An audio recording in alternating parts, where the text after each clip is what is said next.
Hello everybody and welcome to the first ever video on the Around the Mets channel. This is something I've wanted to do for a while. Many of you might know me from my main channel, Around the Diamond, where I cover all things across MLB, but I am a huge Mets fan and there are so many videos I've wanted to make specifically about the Mets, but they just didn't really fit on my main channel, and so that's what this channel is for, and we have something big to talk about right away, and that is the Mets and the Rangers making a one-for-one swap involving Brandon Nimmo and Marcus Semien. We are going to talk about that trade in depth in this video, so without further ado, let's get right into it. Looking at this trade from the lens of the Mets, they lose a guy who's supposed to be on their team for a really long time in Brandon Nimmo. Nimmo was the longest tenured player on the team. He was the Mets' first-round pick in 2011, and he's been on the Major League roster since 2016.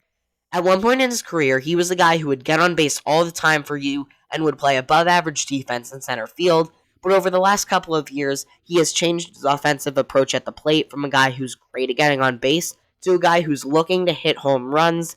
He had a career high in homers this past season, and on the defensive side, over the past 2 years, he's moved to left field and his defense has regressed, and I think that's a big reason for why this deal was made. I know he's dealt with plantar fasciitis and also has a chronic neck injury that's kept him out of a few games here and there, but really, defense was a big issue for Mets president of baseball operations, David Stearns, and it makes sense when you look into it. In 2022, he was 91st percentile in outs above average in center field, which is the year before he got his contract extension. And then in the 3 years after, he was 63rd percentile in center field, 67th percentile in left field, and most recently this past year, 42nd percentile in left field. And in David Stearns' press conference after the end of the season, the thing he talked the most about was run prevention, and Brandon Nimmo doesn't help with the run prevention side of things all that much. From that perspective, I understand why you made the trade, because Marcus Semien is an elite defender at second base, which was a position that the Mets didn't really have set in stone before this trade. So to get a guy that can play really good defense at a position you didn't really have anyone at, it makes sense. It is sad to see such a long-tenured Met go, and such a well-liked Met. I feel like everyone loves Brandon Nimmo. He's just such a likable guy. But hey, that's baseball. Really quick, before we keep going through this, I saw that the Rangers are going to have Brandon Nimmo playing right field, and that doesn't make sense to me at all. Last year, Brandon Nimmo was 51st percentile in arm value and 48th percentile in arm strength, according to Baseball Savant. And when you watch him play every day, those numbers make sense. He does not have a good arm, so I have no idea why you would play him in right field where you need the best arm in the outfield. Anyway, the other thing this deal does for the Mets is it opens up a corner outfield spot, giving you a couple of options of what you want to do with your outfield. I just saw a report yesterday that Carson Bench may be on the opening day roster, or at least have a shot, which opens up even more possibilities. With this corner spot opening up, you have tons of things you can do. You can sign someone like Kyle Tucker and either put him in right and Soto in left, or vice versa. You can sign Cody Bellinger. He can play in left or center field. You could sign a center fielder like Harrison Bader and put Carson Bench in left field. There's really infinite possibilities. I've been saying for weeks that if we were to sign Kyle Tucker, it just wouldn't make sense because we didn't have a place to put him, but now we do with Brandon Nimmo gone. So I'll be really intrigued to see what David Stearns does over the next 3 months.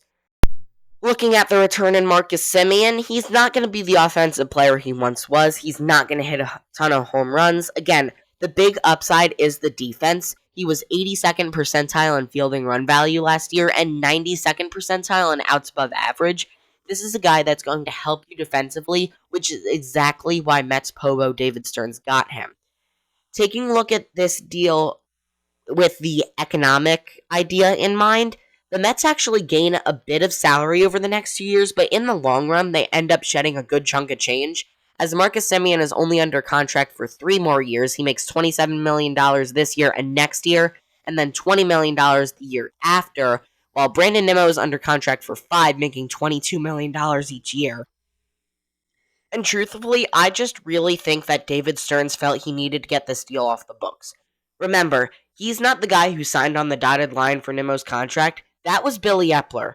I don't think Stearns has ever liked this deal, and for a guy who can't help you on defense all that much, which seems to be your top priority, in Stearns' eyes, you needed to deal him. The big thing here was it was going to be hard to find somewhere for him to go. Not many teams want to take on that contract, and the more you pay off of the deal, the less sense it makes, because then you just shipped away your longest tenured player for no reason at all. And then the other thing that made this trade hard was Nimmo had a full no trade clause in his deal. In his interview, it did sound like Nimmo wasn't aware of trade talks going on previous to this, but still, Nimmo could have vetoed any trade and the Mets wouldn't be able to trade him. So to trade him to a place that may be more comfortable since his former teammate Jacob deGrom is already there may have been appealing to him. I'm not really sure, but that's going to wrap up the first video on the Around the Mets channel. Thank you all so much for watching. I'm really excited about this new channel, and if you like this video, please consider subscribing so that you never miss out on any of the content. Subscribe to my main channel Around the Diamond so you don't miss any of the content over there. That link is in the description box down below, as well as in my channel bio. Follow me on Instagram at Around the Diamond 2. Link is in my bio. Check out Around the Diamond Designs for awesome card designs, and I will see you all in the next video. Peace!